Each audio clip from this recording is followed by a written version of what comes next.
श्री स्वामी समर्थ. स्वागत आहे तुमचं माझ्या नवीन व्लॉगमध्ये. आणि आज मी तुमच्यासोबत संध्याकाळचं रुटीन शेअर करणार आहे. अगदी संध्याकाळी 5 वाजल्यापासून ते रात्री 10 पर्यंतचं रुटीन या व्हिडिओमध्ये तुम्हाला बघायला मिळणार आहे. काय काय अपडेट्स आहेत, इंटरेस्टिंग असणार आहेत. किचनसाठी एक नवीन वस्तू खरेदी केली आहे, घरामध्ये थोडंसं रिनोव्हेशन सुरू आहे, हे देखील पुढे बघायला मिळेल. त्यामुळे व्हिडिओ स्किप न करता शेवटपर्यंत बघत राहा. तर बघा, ब्लॉगची सुरुवात केलेली आहे चहापासून. थंडी खूप पडायला लागलेली आहे आणि थंडीमध्ये गरमागरम चहा पिण्याची मजाच वेगळी असते. खरं तर आमच्या भागामध्ये फारसा पाऊस झालेला नाही. मराठवाड्यामध्ये खूप दुष्काळ होता, तरी देखील थंडी एवढी पडली. मागच्या वर्षीच्या तुलनेमध्ये यावर्षी खूप थंडी आहे. आणि चहाला अशी मस्त उकळी आल्याशिवाय आणि चहाला कलर आल्याशिवाय मला चहा पिल्यासारखं वाटत नाही. खूप वेळा उकळून घेते, त्यानंतर अद्रक घातलेला आहे या चहामध्ये आणि मस्तपैकी माझा चहा तयार झालेला आहे. तर बघा, संध्याकाळच्या कामांना सुरुवात करण्यापूर्वी मस्तपैकी गरमागरम चहा इथे तयार केलेला आहे. आता बसून मी थोडा वेळ चहा पिते आणि मग बाकीचे अपडेट्स तुमच्यासोबत शेअर करते. तर काल होता मार्गशीर्ष महिन्यातील पहिला गुरुवार. पूजेची सकाळी उत्तर पूजा केली आणि त्यानंतर समया, कलश वगैरे सगळं धुवायला टाकलं होतं. पितांबरी किंवा भैया पावडर मी ह्या साफ करण्यासाठी वापरते. बऱ्याचदा मी रिठ्याचं पावडर देखील वापरते. रिठ्याच्या पावडरमुळे सुद्धा तांब्या पितळीची भांडी ही चमकतात. पण रिठ्याचं पावडरही संपलं होतं आणि पितांबरीही संपली होती, त्यामुळे ते भांडे फारसे काही चकचकीत झाले नाही. आता सध्याचे मी ठेवून देते आणि आता पुढच्या गुरुवारच्या आधी मला त्यांना छान साफ करून घ्यावं लागेल. तर इथे ही चांदीची निरांजनी आहे, ही देखील फारशी क्लीन झालेली नाही. हिला देखील मला स्वच्छ करावं लागेल. तर बघा, संध्याकाळचं रुटीन माझं हे असंच असतं. संध्याकाळी चहा पिण्याच्या वेळेस मी भांडी वगैरे लावते. सकाळी भांडीवाली येते, 2 वेळा येत नाही, एकदाच ती भांडी वगैरे घासून जाते. त्यानंतर मग चहा बनवणं, भांडी वगैरे लावणं, इतर बरीच कामं असतात घरामध्ये. सकाळी वेगळी विभागणी केलेली असते, संध्याकाळची वेगळी कामं असतात, परत रात्री वेगळी कामं करायची असतात. दिवस कसा निघून जातो कळत सुद्धा नाही मैत्रिणींनो, कारण यूट्यूबचं काम इतकं वाढलेलं आहे. म्हणून वेळात वेळ काढून आज मी संध्याकाळचा रुटीनचा ब्लॉग तुमच्यासोबत शेअर करत आहे.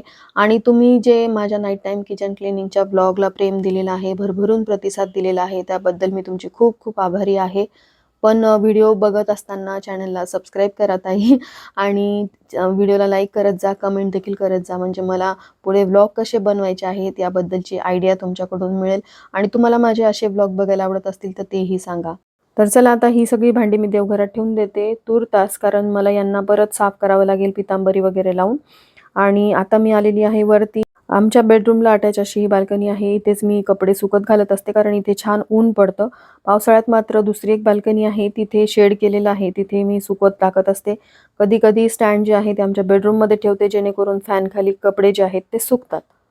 संध्याकाळी दिवे लागणीच्या वेळेस कपडे हे घराबाहेर सुकवत टाकू नये असं म्हणतात. बाहेर बरीचशी नकारात्मकता असते, ती आपल्या कपड्यांवरती पडते. म्हणून दिवे लागणीच्या आधीच मी हे कपडे काढून आणते, घड्या घालते. आणि हे सगळ्यात मला न आवडणारं काम आहे. मी खरं सांगते, मला कपड्यांच्या घड्या घालायला अजिबात आवडत नाही. पण ते जे कपडे तसेच पडून राहिले तर इतका पसारा दिसतो की मग तो आपल्याला बघायलाही चांगला वाटत नाही. बऱ्याच जणांच्या बाबतीत असं असतं ना, की कोणाला एखादं काम करायला खूप आवडतं, एखादं काम अजिबात आवडत नाही. तसं माझ्या बाबतीत आहे. मी भांडी कितीही घासू शकते किंवा मला क्लिनिंगचं काम सांगितलं ते मी आवडीने करते. स्वयंपाकही मला करायला आवडतो, पण कपड्यांच्या घड्या मात्र मला फार जीवावर येतात. तुम्ही देखील कमेंट करून सांगा की तुम्हाला नेमकं कोणतं काम करायला आवडत नाही. आणि माझे जे कपडे आहेत ते मी एक दिवस सोडूनच लावते, म्हणजे अल्टरनेट डेजला लावते. कारण मग यामुळे काय होतं, लिक्विडही बरंचसं वाचतं, लाईट बिलही कमी येतं. यावरती मी एक सेपरेट व्हिडिओ खूप आधी शेअर केलेला होता माझ्या जुन्या चॅनलवरती. पण या चॅनलवर तुम्हाला व्हिडिओ हवा असेल की माझं कपड्यांचं रुटीन कसं आहे, तर मला कमेंट करून नक्की सांगा. त्यावरती मी एक सेपरेट व्हिडिओ शेअर करेल, जेणेकरून तुम्हाला ही आयडिया मिळेल की कशाप्रकारे आपण आपल्या लिक्विडचा वापर करू शकतो. कारण वॉशिंग मशीनचं लिक्विड जे आहे ते खूप महाग येतं आणि आपण रोज मशीन लावली तर ते जास्त लागतं.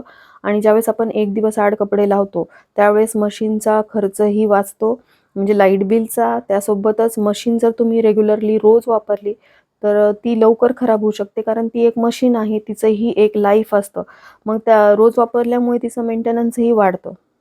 तर बघा, थोडेसेच कपडे असतील तर ते आपण हाताने पटकन धुवून वाळत घालू शकतो.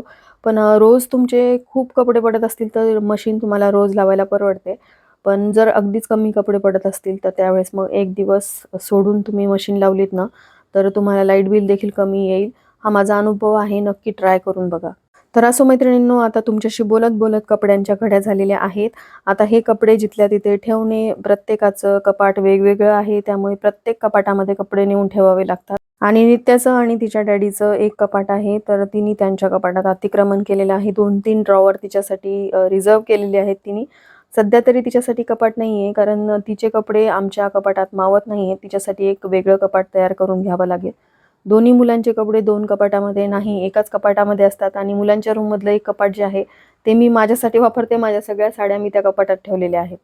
तर बघा, घर छोटं असो मोठं असो, आपल्याला कपडे ठेवण्यासाठी जागा लागते आणि कपाट कितीही मोठं असलं तरी ते कमीच पडतं. आणि माझ्या बाबतीत सांगायचं तर एवढ्या वर्षाच्या संसारामध्ये एवढा व्याप वाढलेला आहे आणि एवढा पसारा वाढलेला आहे, की तो आवरता आवरता नाकी नऊ येतात. कधी-कधी असं वाटतं आपण फ्लॅट घेतला असता तर बरं झालं असतं. पण मोठ्या घराची एकदा सवय झाली, की मग छोट्या घरामध्ये परत ॲडजस्ट व्हायलाही वेळ लागतो. तर इथे सगळे मी प्रेसचे कपडे ठेवलेले आहेत. तर प्रेसला मी कपडे बाहेरच देते यांचे आणि माझे पण असतात कधी-कधी आणि माझ्या मुलाचे देखील असतात. तर बघा, आता मी बाहेर आलेली आहे. घराचं रिनोव्हेशनचं काम सुरू आहे, तुम्ही बघू शकताय. तर एवढाच पार्ट कसं काय फोडलाय तुम्ही म्हणाल, तर एवढाच पार्ट नाही फोडलाय. तर मागची भिंत देखील पूर्ण पाडून आम्ही बांधलेली आहे. पण हे सगळं मी शेअर केलेलं नाही. मी तेच सांगते, की मला सध्या वेळच नाहीये, कारण घरामध्ये बांधकाम सुरू आहे. YouTubeचंही काम असतं. जर तुम्ही मला पहिल्यांदा बघत असाल, तर माझं हे दुसरं चॅनल आहे. माझं यादीचं सुजाज हॅपी वर्ल्ड या नावाचं चॅनल आहे. त्यावरचे व्हिडिओ मला रेग्युलरली अपलोड करावे लागतात. आणि प्लस हे बांधकाम सुरू आहे, त्यामुळे बांधकामाला येणाऱ्या लोकांना चहा पाणी वगैरे आणि घरातला स्वयंपाक, घरातली कामं सुरूच असतात. तर इथे तुम्ही बघू शकता, ही भिंत पूर्ण उभी केलेली आहे. सगळी झाडं पाडलेली आहेत. आता तुम्ही म्हणाल, एवढी सगळी झाडं का पाडली ताई? तर बघा, या झाडांमुळे सगळी भिंत वाकली होती. त्या झाडांच्या मुळ्या ज्या आहेत त्या आमच्या घरापर्यंत आल्या होत्या, त्यामुळे आम्हाला पर्याय नव्हता. सगळी झाडं तोडावी लागली आणि वाकलेली भिंत पाडून आम्ही ही नव्याने भिंत उभी केलेली आहे. आणि याशिवाय या चेंबरचं सांगायचं झालं तर या चेंबरमध्ये घूस गेली होती आणि आणि त्या घुशीने ना सगळं मधलं उकरून घेतलेलं आहे. तुम्ही बघू शकताय. टॉयलेट बाथरूममधले जे पाईप आहेत, त्याचं एक मोठं चेंबर इथे आहे. त्या चेंबरमधून ती आत शिरली आणि खालून पूर्ण तिने उकरून घेतलेला आहे. अजून काही दिवस आम्ही याकडे लक्ष दिलं नसतं तर आमच्या घराच्या खालचा पूर्ण भाग तिने उकरून घेतला असता आणि पूर्ण पोकळ झालं असतं. म्हणून वेळीच आम्ही ही डिसिजन घेतलं आणि समोरचा एंट्रन्स एरियाचं रिनोव्हेशन करायचं ठरवलं. तर बघा, गार्डनचं मेकओव्हर तर आम्हाला करायचंच आहे, पण त्याआधी पण आम्हाला एंट्रन्स एरियामधलं मेकओव्हर करणं खूप गरजेचं आहे. कारण एवढा पसारा आम्ही दारासमोर नाही ठेवू शकत. जी ही सकारात्मक ऊर्जा आपल्या घरामध्ये येत असते ती इथूनच प्रवेश करते. त्यामुळे याचं मात्र आम्हाला पटकन रिनोव्हेशन करणं आवश्यक आहे. जे काही अपडेट्स आहेत, जसं-जसं रिनोव्हेशन होत जाईल तशी-तशी मी तुमच्यासोबत काही गोष्टी शेअर करत राहील. तर असो मैत्रिणींनो, संध्याकाळच्या रुटीनमध्ये एक-एक कामं माझी सुरू आहेत आणि आता दिवे लागण्याच्या आधी झाडू वगैरे मारून घेते. 6:30 नंतर मी घरामध्ये झाडू मारत नाही आणि नित्या मध्ये-मध्ये करते. नित्याला बऱ्याचदा झाडू मारायचा असतो. मग ती थोडा वेळ मारते आणि थकली की मग परत माझ्याकडे देते. तर तिला देखील सवय लागलेली आहे, की या कोणत्या वेळेला मम्मी कोणती कामं करते. मुलं आपल्याकडून बघूनच शिकत असतात. तिला ड्रॉइंगची देखील प्रचंड आवड आहे. ड्रॉइंग क्लासेस लावलेले आहेत, पण ते अल्टरनेट डेजला असतात. म्हणून ती आज घरी दिसत आहे. एक दिवस मी तिला गार्डनमध्ये घेऊन जाते आणि एक दिवस मी तिला ड्रॉइंग क्लासला सोडत असते. ती जेवढा वेळ ड्रॉइंग क्लासला असते, तेवढ्या वेळामध्ये मी माझी काही महत्त्वाची कामं असतील, म्हणजे YouTubeचं काही एडिटिंग असेल, मला एखादा व्हिडिओ खूप लवकर अपलोड करायचा असेल, तर तो मी मग त्या वेळेमध्ये करते. आणि ज्यावेळेस मग मला तिला गार्डनला घेऊन जायचं असतं, तो टाईम मला तिच्यासाठी ठेवावा लागतो. कारण आपली कामं करत असताना मुलांकडे दुर्लक्ष नको व्हायला. बऱ्याचदा ती माझ्यावरती ओरडते. तर बघा, तिला स्कूलमध्ये एक सर्टिफिकेट आणि मेडल मिळालं. माझं लक्षही इकडे ये नव्हतं, ना. पण ती कॅमेराकडे इथून नाही बघून दिसत दाखवत दीदी. होती. तू अलीकडे ये, इकडे. तू इथं ये ना, इथं समोर ये. दाखव काय दिसत पण नाहीये ते. दाखव ना काय काय आहे? सर्टिफिकेट बघू. आणि मेडल. मेडल मिळालं. Standing second in get ready for school race. अजून मेडल दाखव. मेडल दाखव. तसं नको दाखव, तसंच दाखव ना. हे बघ. काय ग ते मेडल मिळालं. वाव. ठेवून दे. तर बघा, घर वगैरे झाडून घेतलेलं आहे आणि संध्याकाळच्या वेळी प्रत्येक गृहिणीला पडणारा प्रश्न म्हणजे स्वयंपाकाला काय बनवावं. सकाळच्या भाजीची तयारी वगैरे तर आपण करून ठेवतो, पण संध्याकाळी काय बनवावं हा प्रश्न पडलेला असतो. तसं माझं वीकली मील प्लॅनिंग बऱ्याचदा मी शेअर केलेलं आहे. पण कधी-कधी असं होतं ना, की भाजीला काही नसतं आणि मग आपल्याला प्रश्न पडतो, की काय बनवावं, काय बनवावं? आज तर नेमके बटाटेही संपले होते. पनीर असतं फ्रिजमध्ये, तेही संपलं होतं. मग म्हटलं चला आता मटर होतं शिल्लक थोडंसं, तर मटरची आपण एक भाजी बनवूयात. तर सकाळी सुकी भाजी असते डब्याला आणि संध्याकाळी मात्र ग्रेव्हीची भाजी. कुकरही मी संध्याकाळीच लावते. सकाळी नाश्ता होतो, भाजी-पोळीचा स्वयंपाक होतो. मग सकाळच्या जेवणामध्ये भाजी-पोळी असते, सॅलड असतं, दही असतं. अशा प्रकारे सकाळचं जेवण होतं. संध्याकाळी मात्र पूर्ण जेवण बनवते.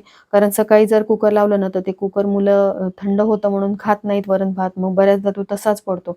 त्यामुळे संध्याकाळी गरमागरम कुकर लावला की मुलंही जेवतात. नित्यामुळे जेवण मी थोडंसं मीडियम स्पायसी बनवते. तसं आमच्याकडे तिखट फार आवडतं माझ्या मिस्टरांना, माझ्या मुलांना. पण ती खात नाही आणि तिला सवय लागावी यासाठी थोडं-थोडं तिखट मी वाढवत राहते. एखाद्या वेळेस जास्त तिखट झालं तर ती भाजी खात नाही. पण अशी वेगळी सेपरेट भाजी जर आपण बनवली तीच सवय लागते मुलांना आणि मग बाहेर गेल्यावर मुलं त्रास देतात. तर बघा पनीर बटर मसाल्यासाठी जशी ग्रेव्ही आपण बनवतो अगदी तशीच मी ग्रेव्ही बनवून घेते आणि मटरची ही भाजी बनवते. कधी-कधी काळ्या मसाल्यामध्ये सुद्धा मटर खूप छान लागतं. प्रत्येकाची पद्धत वेगवेगळी असते, पण वेगवेगळ्या मसाल्यामध्ये भाज्या बनवल्यानं थोडी टेस्ट चेंज होते. सारखा-सारखा तोच मसाला वापरला तर मग आपल्यालाही असं वाटतं, की भाजी जरी वेगळी असली, तरी मसाल्याची टेस्ट सेम असल्यामुळे भाजी वेगळी खाल्ल्याचा फील येत नाही. म्हणून प्रत्येक वेळी मसाले पण थोडेसे बदलत राहायचे, कधी काळ्या मसाल्याची, कधी ग्रेव्हीची. त्यामुळे मुलांनाही खाण्यामध्ये बदल वाटतो आणि आपल्यालाही जेवण छान जातं.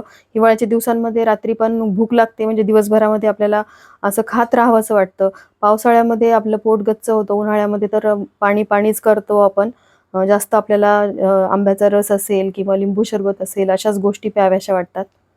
तर बघा हिवाळ्यामध्ये खाण्यापिण्याची मज्जा असते. जसं की गाजर असेल, मटर असेल, ह्या गोष्टी सीझनल आहेत आणि आपल्याला गाजराचा हलवा जो आहे तो फक्त हिवाळ्यात खायला मिळतो. जोपर्यंत हा सीझन चालू आहे तोपर्यंत मटर असेल, गाजर, त्यानंतर फ्लॉवर पण हिवाळ्यामध्ये खूप छान मिळतं. इतर वेळेस ज्यावेळेस आपण फ्लॉवर घेतो, फ्लॉवरची भाजी एवढी छान लागत नाही. पण हिवाळ्यामध्ये फ्लॉवर मिळतं आणि फ्लॉवर मला खूप आवडतं. मग ते पुलावमध्ये असेल, फ्लॉवर मटर मसाला भाजी बनवली असेल तर त्यामध्ये मी फ्लॉवर घालते. तर तुमच्याशी बोलत-बोलत माझी भाजी तयार झालेली आहे, तुम्ही बघू शकताय. आणि मार्गशीर्ष महिन्यामध्ये 21 दिवस जो दिव्यांचा उपाय करायचा होता तो देखील मी केला आहे. सकाळीच मी हा दिवा प्रज्वलित केलाय. कलाव्याची वात यामध्ये घालावी लागते. दिव्याचा उपाय कशाप्रकारे करायचा हा संपूर्ण व्हिडिओ माझ्या त्या चॅनलवरती अवेलेबल आहे. तिथून तुम्ही तो बघू शकता. तर आज शुक्रवारचं रुटीन मी तुमच्यासोबत शेअर करत आहे. तर ही शुक्रवारची पूजा आहे आणि शुक्रवारी संध्याकाळी मी काही उपाय देखील करत असते. ज्यामध्ये कापूरसोबत काही वस्तू जाळते, ज्यामुळे देवी लक्ष्मी आपल्या घराकडे आकर्षित होईल. छोट्या-छोट्या गोष्टी असतात, पण घरामध्ये सकारात्मकता वाढते, घरामध्ये आपल्याला छान प्रसन्न वाटतं. तर ह्या गोष्टी आवर्जून करायला हव्यात. आता हे जे तुळशी वृंदावन तुम्हाला बाहेर दिसत आहे, बाहेरच्या सगळ्या फरशा आता निघणार आहेत, त्यावेळेस हे वृंदावन पण निघेल. तर आता मला तुळशी वृंदावन इथे नेमकं कोणतं ठेवावं लागेल. मागे पण माझ्या एक तुळशी वृंदावन आहे, ते ठेवेल. ते पण फिक्स केलेलं आहे. ते निघालं नाही तर मला समोर मात्र नवीन तुळशी वृंदावन घ्यावं लागेल. कसे-कसे चेंजेस होतात हे तुम्हाला पुढे बघायला मिळेलच. पण तूर्तास तरी मी होम टूरचा व्हिडिओ जो आहे तो शेअर करणार होते, पण मी सध्या तो पेंडिंग ठेवलेला आहे. आता एंट्रन्सचं रिनोव्हेशन करायचंच आहे, तर ते रिनोव्हेशन झाल्यानंतरच मग मी आता होम टूर तुमच्यासोबत शेअर करेल. आणि कसं आहे, मग एकदाच तुम्हाला घर बघायला मिळालं तर उत्तमच आहे. आधी थोडासा भाग दाखवायचा, नंतर परत वेगळा भाग दाखवायचा. त्यामुळे तुम्हालाही घर बघितल्यासारखं वाटणार नाही. होम टूर तसा मी याही चॅनलवर शेअर केलेला नाही आणि आधीच्याही चॅनलवर शेअर केलेला नाही. आता ज्या जुन्या माझ्या सबस्क्रायबर आहेत त्यांनी माझं तसं व्हिडिओमध्ये पूर्ण घर बघितलेलं असेल, पण त्यांना देखील फारशी आयडिया नाही की माझं घर जे आहे ते नेमकं कसं आहे. तर बघा माझं जे रो हाऊस आहे ते 2 वे कॉर्नर आहे आणि माझ्या घराच्या समोर डेड एंड आहे. म्हणजे पार्किंगला वगैरे आम्ही गाड्या कुठेही लावू शकतो, कारण आमच्या घराच्या समोर मोठी भिंत आहे. त्यामुळे आम्हाला जी जागा मिळालेली आहे तिचा आम्ही पुरेपूर वापर करू शकतो. आमच्या घरासमोर जे अंकल आंटी राहतात ते सध्या त्यांच्या मुलाकडे गेलेले आहेत. त्यामुळे आता समोरची जागा ही बऱ्याचदा आम्हाला वापरता येते गाड्या वगैरे लावण्यासाठी. कारण बांधकाम सुरू असल्यामुळे बराचसा पसारा त्यांच्या घरासमोर पडलेला असतो.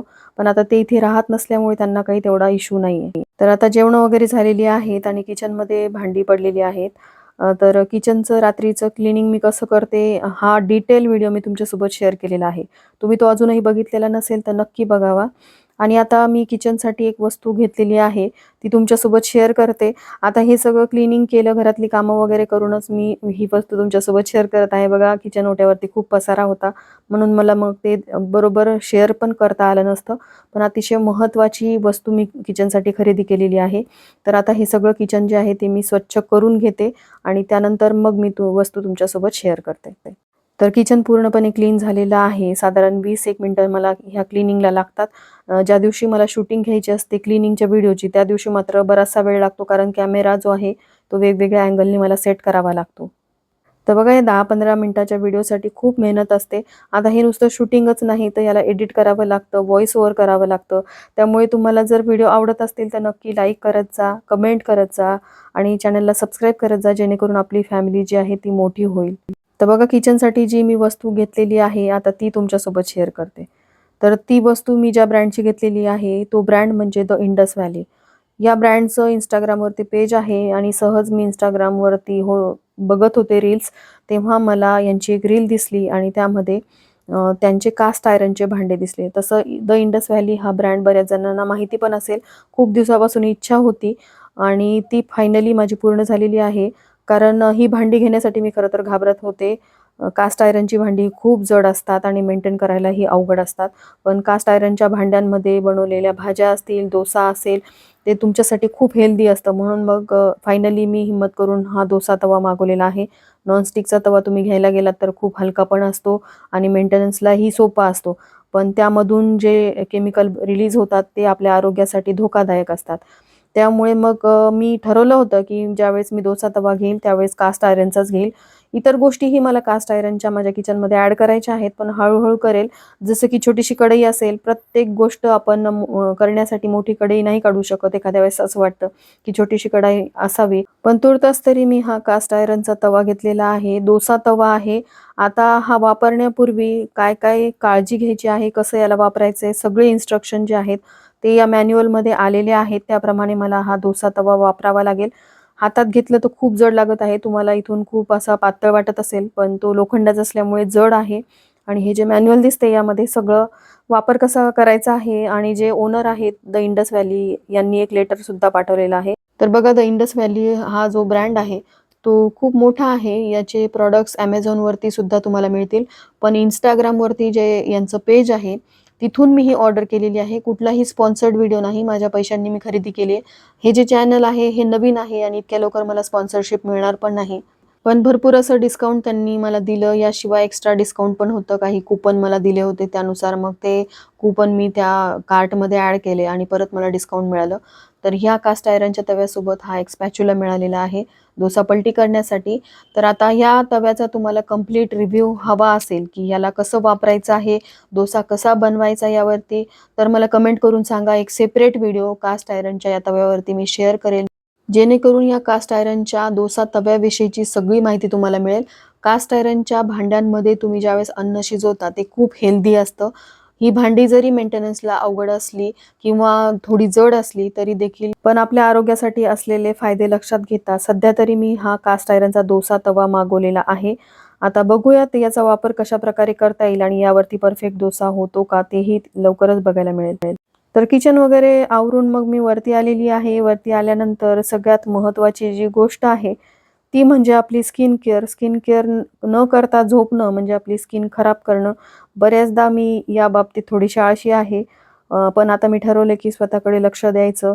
तर माझ्या स्किनचे फारसे काही प्रॉब्लेम्स नाहीत. माझी स्किन तशी ड्राय स्किन प्रकारामध्ये मोडते. पण डोळ्याच्या बाजूची जी स्किन आहे ती थोडीशी खूप नाजूक आणि सेन्सिटिव्ह आहे. थोडं जरी जागरण झालं किंवा स्क्रीन टाईम जास्त झाला तर मग डोळ्याच्या भोवती काळी वर्तुळं येतात. तसं काळी वर्तुळं ही मला जेव्हा जुळी मुलं झाली होती तेव्हापासूनच आलेली आहेत. कारण ज्यावेळेस तुम्हाला एकाच डिलिव्हरीमध्ये मल्टिपल किड्स होतात त्यावेळेस तुम्हाला अशी डार्क सर्कल होऊ शकतात असं डॉक्टरांचं म्हणणं होतं. कारण तेवढी तुमच्या शरीराची झीज झालेली असते. तर मला बघा, जुळी मुलं झाली होती तेव्हा मला खूप जागरण करावं लागायचं. त्यांना फीडिंग करावी लागायची. त्यावेळेस माझ्या शरीराची झीज झालेली आहे आणि त्यामुळे माझे हे डार्क सर्कल अधूनमधून तुम्हाला दिसतात. आणि त्याचबरोबर ज्यावेळेस पिरियड जवळ आलेले असतात, पिरियड फ्लो होतो त्यावेळेस सुद्धा डार्क सर्कल दिसतात. तसं माझं हिमोग्लोबिन हे खूप चांगलं आहे. 13 ते 14 मध्येच माझं हिमोग्लोबिन असतं. पण काही स्किन इश्यूज असतात, प्रत्येकाला असतात. कोणाला पिंपल्स असतात, कोणाला डार्क सर्कल असतात, कोणाला वांग असतं. हे असे प्रॉब्लेम्स प्रत्येकाला त्याच्या त्याच्या त्वचेनुसार असतात. पण आता हे डार्क सर्कल कमी व्हावेत यासाठी मी हे सीरम वापरते. याने मला थोडासा फरक पडलाय. यासोबतच लवकर झोपणे, लवकर उठणे हे देखील आवर्जून पाळायला हवे, तरच हे डार्क सर्कल कमी होतील. रात्रीचं स्किन केअर करणे, त्यानंतर मग थोडीशी एडिटिंग वगैरे असेल तर ती करते आणि लगेचच मी झोपायला जाते. 10 वाजेपर्यंत मी झोपी जाते. आणि तुम्हाला खोटं वाटेल पण मला सकाळी 4ला जाग येतो. त्यानंतर कितीही झोपायचं म्हटलं तरी झोप येत नाही. एखाद्या वेळेस मी खूप थकलेली असेल तर 6:00-6:30 पर्यंत मला जाग येतो. आता कसं आहे 21 दिवसापर्यंत कोणतीही गोष्ट तुम्ही सातत्याने केली तर तुम्हाला त्या गोष्टीची सवय लागते आणि तुम्ही कितीही ठरवलं की मी आज आराम करणार, मी झोपणार, तरी देखील तुम्हाला झोप लागणार नाही. त्यामुळे चांगल्या गोष्टींची सवय लावायला काय हरकत आहे. मला जर सकाळी उठून माझी कामं लवकर आवरल्या जात असतील आणि मला सकाळी लवकर उठून माझ्या शरीराला त्याचा फायदा होणार असेल, तर सकाळी लवकर उठणं हे माझ्यासाठी महत्त्वाचं पण आहे आणि माझ्या आरोग्याच्या दृष्टीने ते चांगलं पण आहे. तर असो मैत्रिणींनो, तुमच्याशी बोलत संध्याकाळपासून ते रात्रीपर्यंतचं रुटीन मी तुमच्यासोबत शेअर केलं. स्किन केअर देखील माझी करून झालेली आहे. आता थोडीशी एडिटिंग वगैरे मला करायची आहे. एक व्हिडिओ मला सकाळसाठी थोडासा एडिट करून ठेवायचा आहे. एक साधारण अर्धा तास मी एडिटिंगला देईल आता. आज थोडंसं शूटिंगमुळे वेळ झाला, नाही तर 10 वाजेपर्यंत माझं स्किन केअर देखील पूर्ण होतं. पण शूटिंग घेत सगळी कामं करायची, तर मग थोडंसं मागे-पुढे टाईम हा होतोच. तर चला, संध्याकाळपासून ते रात्रीपर्यंतचा हा रुटीनचा व्लॉग मी इथेच एंड करते. सगळं रुटीन मी शेअर केलं. संध्याकाळी मी काय-काय कामं करते, कशा-कशा सेवा करते, काय उपाय करते.